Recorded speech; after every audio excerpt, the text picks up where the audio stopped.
Hey everyone, so we're going to talk through the beginning parts of making your mandala in Adobe Illustrator. So what you should already have done, you should have your pie piece photographed. It should be your final version. It should be done with dark pencil lines or a Sharpie, and everything you drew that you want to fill with a color should be made into a closed shape. You shouldn't have any open shapes.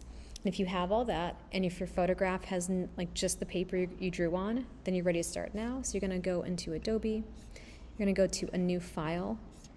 Make sure your units are in inches. Nothing else, make sure it's in inches. Make sure your width is 17. Make sure your height is 17. That's the size of the paper we're gonna work on. And then make sure the name has your title with the word mandala in it. And you're gonna hit create. And now the next thing you're gonna do is come up here to this little window, the switch workspace. Make sure you're on Essentials Classic. If you're on anything else, like just Essentials, your workspace will look different than mine. So make sure you're on Essentials Classic. And then you're ready to place your JPEG of your final drawing into Adobe. And you can do that two ways. If it's saved somewhere, you can find it under Finder. You can go to Downloads, and you can go to where it's saved. So I know this is mine. I can drag it over here. And close out of that.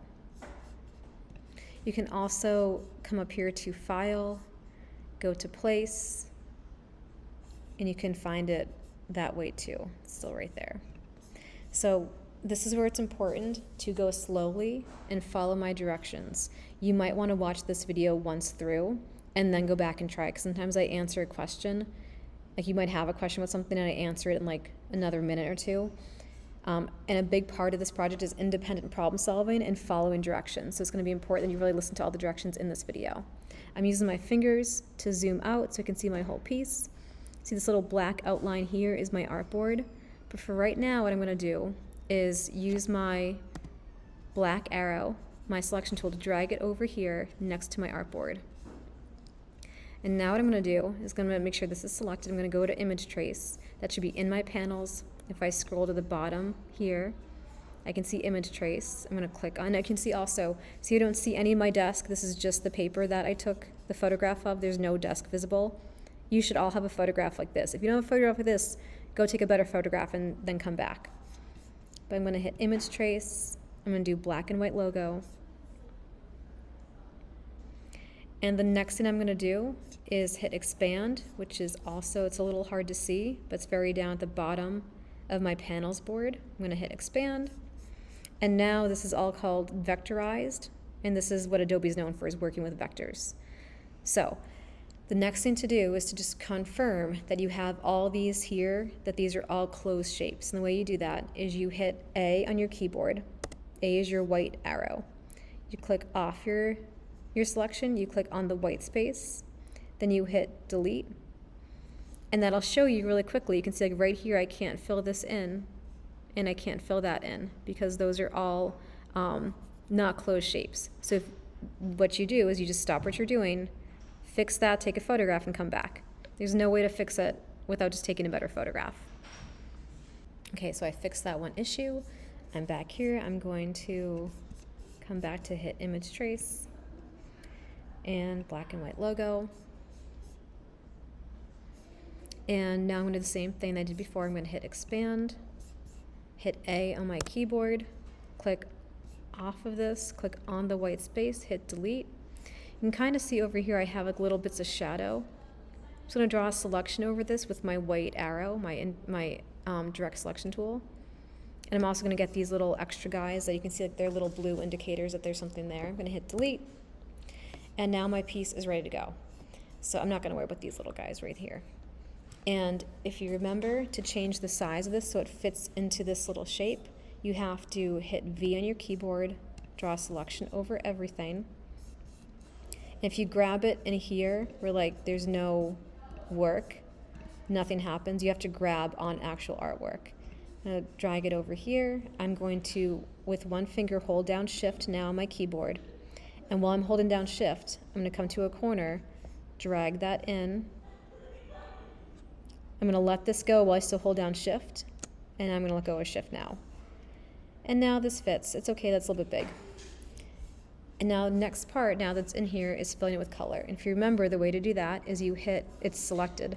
If for some reason you deselected it, you clicked off of it, just black arrow, click on it, hit K on your keyboard, and now you're just going to really quickly fill in all the colors for everything. And that's coming over here, double clicking here, picking a color. And now the one thing that can happen sometimes is you might pick a color and then you come to drop it in. You have to probably zoom in to do this. And see how it's gray even though you just saw me pick purple? That's a little bug that happens in Adobe, and it's kind of unpredictable that it happens. If that happens to you, you just come over here to your color palette, you click on it, you click on these little 3 lines, these little menu lines. You go from grayscale to CMYK, and now you're back to color. So you might have to do that a couple times, no big deal, it's an easy fix. And now you just kind of fill this whole thing with color. Okay, so there might be a couple areas in here where you might want to do a gradient. So if you want to do that, super simple. What you're going to do is take your direct selection tool, your A, you're going to hit A on your keyboard. You're going to select the shape that you want to have a gradient in. So you're no longer doing like the selection with the K. You're now just doing, everything's deselected for this one shape. And I'm going to do 2 at a time just for expediency. So I'm going to hold down Shift and select another shape that I want to do a background for, because they're both going to be skies. I can come over here to my gradient tool. I'm going to click on this just one time. I'm going to click down here on this little bar, and you have all these options. You have linear, which means you can choose the angle that the gradient goes from. You can kind of see it starting like dark and going light. And because these are 2 different shapes on different places, you might not see everything in both one. You can do radial, you can do a little more dramatic. This one is also multiple shapes, so you have like multiple little radials. And then when you can come down here is you can double click on this. And this is this little bit where like it's stuck on gray. Come to your menu if you need to. If you don't see colors, come to your menu, go to CMYK. And let me try that one more time. We'll pick just some kind of basic sky color. Do a bit of a sunset. And I come over here, pick my other color. And that can be how you can do a gradient. And again, you can do different types of gradients. You can do linear, and you can change the angle. So I'm just gonna leave it like that just for an example. But gradient's really fun. If you want to add more colors, you could add one here. And then if you click on it, you can make it like anything you want. And if you decide, no, I don't like that, you can like add as many as you want. But if you don't like them, you just select them, hit delete, select them, hit delete. And then your first layer is now all done. So what you can do, once this is all filled in, you come over here to layers. You're going to click on the text. Double click on that. If you write pie piece, that'll help you keep organized. You're going to come down here to create new layer. And this next one is going to be called circle template. And this is the next part of your directions. So I'm going to toggle this so I don't see it. I'm also going to make it locked so I don't change something by accident. And for my circle, what I'm going to do is use my shape tool to draw out a 15-inch circle. So up here is my shapes. Remember, if I click on this shape tool, I can hold down and see other icons. If you don't see the square or the rectangle, you might see a different shape under the letter. Just come over here, hold it down, pick the one you want. You get a bullseye. You're going to hold down Shift. And when I hold down Shift, I'm going to click and drag open a circle. That is going to be, you see those little numbers. You're going to get 15 inches by 15 inches. Or as close as you can get. And I'm going to now, if I come to the very center, you see my tool changes from more circles to the selection tool. I'm going to come down here. I'm going to put that in about the center of my page. And I'm also going to take the fill over here and just make it nothing for a second. Now, if I make it nothing, or this is actually a light gray, let me make it totally white. You don't have to do this part. You might have not had a color in there. But if I click off of this, you can see what's going to happen is it looks like I didn't do anything. And that's because I have a white fill and a see-through stroke. So if you don't see anything on your page and you keep making shapes, it's probably because your stroke or your fill is see-through. And now, let's do this one more time. Now I can see a black circle. So what I'm going to do next is center my circle. I'm going to come up to View. I'm going to go down to Rulers. I'm going to do Show Rulers. And if this is 17 inches across, the middle of 17, we're going to go to that,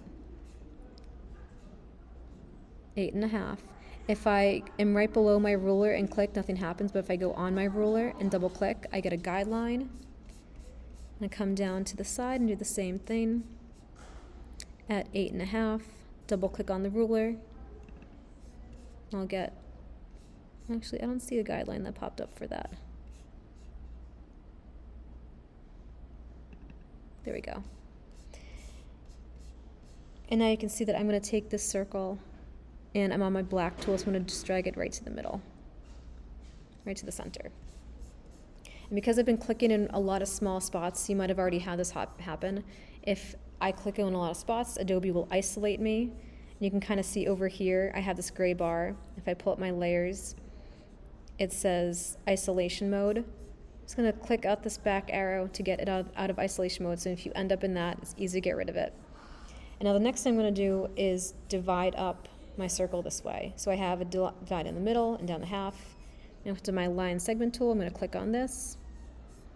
And I'm going to start in my corner. I'm going to hold down Shift. I'm going to just draw to the other corner.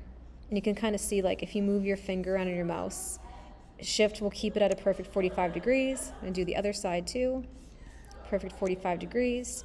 Then I'm going to zoom in. And with my selection tool, my black arrow, just drag these to the very center. And now I have a template for where to put my pie pieces. So what I do next is I come to Layers.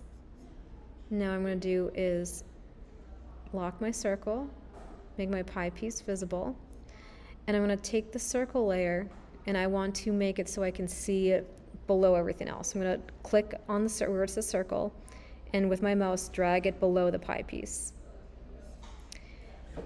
And now, getting really quickly done, I'm going to resize this, and see how I have a little no symbol? That's because it's locked, right? So I want to get off this. I'm going to go back to my pie piece, unlock it, click it with my selection tool, and if I hover outside this box, I can angle it.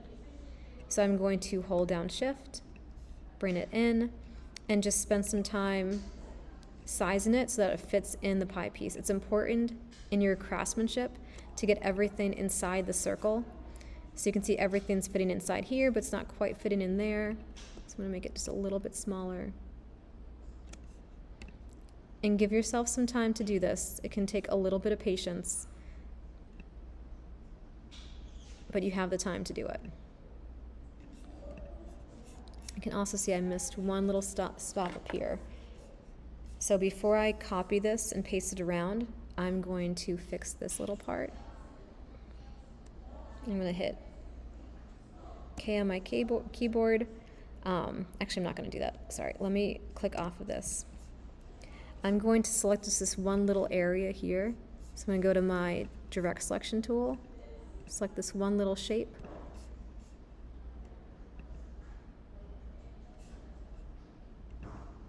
And I'm going to hit I on my keyboard for eyedropper and then select the color that I want. So that was, again, you hit A on your keyboard, select just the shape you want to do, and like not the stroke, but the inside shape. Then hit I on the keyboard and then click the color you want. And now I'm going to just click everything out. I just hit V on my keyboard. And this goes pretty quickly now. I'm going to select this, click it, hit Command letter C for copy. I'm going to click off of it. I'm going to make a new layer. I'm going to hit lock on my pie piece, and then on layer 3, hit Command V. Command V is for copy.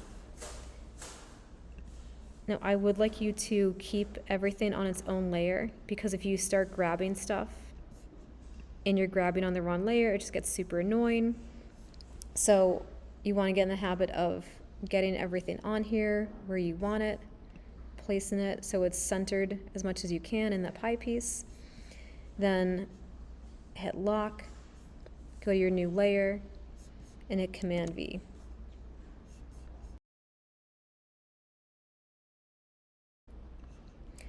So a couple things. Once you have half of it done, you might notice that not everything lines up. Like if I want my border to stay inside the edge, it's hard to get my center to line up. Whenever you draw something with an imperfect human hand in Adobe, which is perfect, tries to convert it, you're gonna find little areas where it doesn't quite match up. Don't overstress about that. Do the best you can. Don't warp one of these though, because if you decide to warp one, and by warp I mean like grab this one and make it like a little bit bigger to try and fit it, you're gonna stretch out all your other elements, and I'd rather you not do that. I'd rather just do your best. I'm gonna Command Z to undo that, just to try and keep it as original to the drawing as possible. Now I can also show you a way to kind of handle the middle later if you want to like overlap with a color. But once you have half of this done, you're going to quickly unlock it, unlock all the pie pieces. You're going to draw a selection over all of them and come back over here and lock, lock, lock, make a new layer and do Command V. That'll save you a little bit of time, although it looks like I might have not selected everything. So I'm going to undo that little guy and redo this again, unlock, unlock, unlock. Draw a selection over everything. It looks like it's all selected. Hit Command C for copy.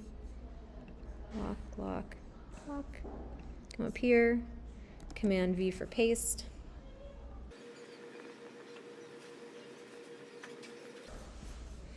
And you can just start going over like little ones. If you want to just move now just this one, you can do that. Now,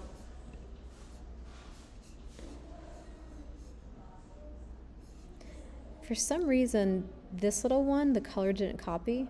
Not sure what happened there, but that's an easy fix. Remember, you could take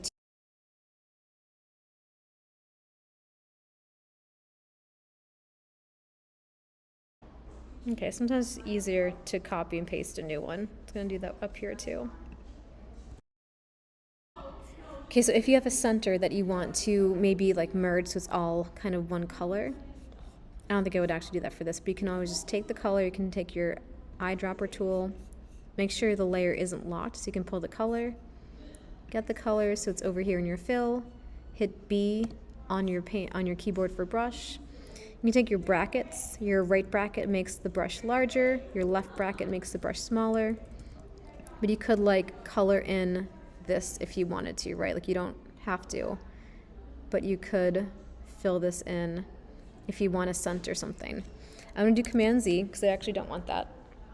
The last thing I want to do is I am going to lock all my pie pieces so they are not going to get changed by accident. I'm going to unlock my circle. I'm going to do some things for my circle. I'm going to zoom out so I can see it. I'm going to use V on my keyboard to delete my guidelines because I no longer need them. I'm going to go up to View. I'm going to go to Guides. I'm going to go to Clear Guides to get rid of these little blue lines. And now I'm going to select the circle, which is just white, and I would like to make that a gradient. Now, if you make it a gradient, it has to be a radial. So that's like your center option here. You can just play around with making things. You can add colors. You can drag these along to add more colors. And you can do it two ways. You can come down here to this one bar, come to these other scales, and move them around.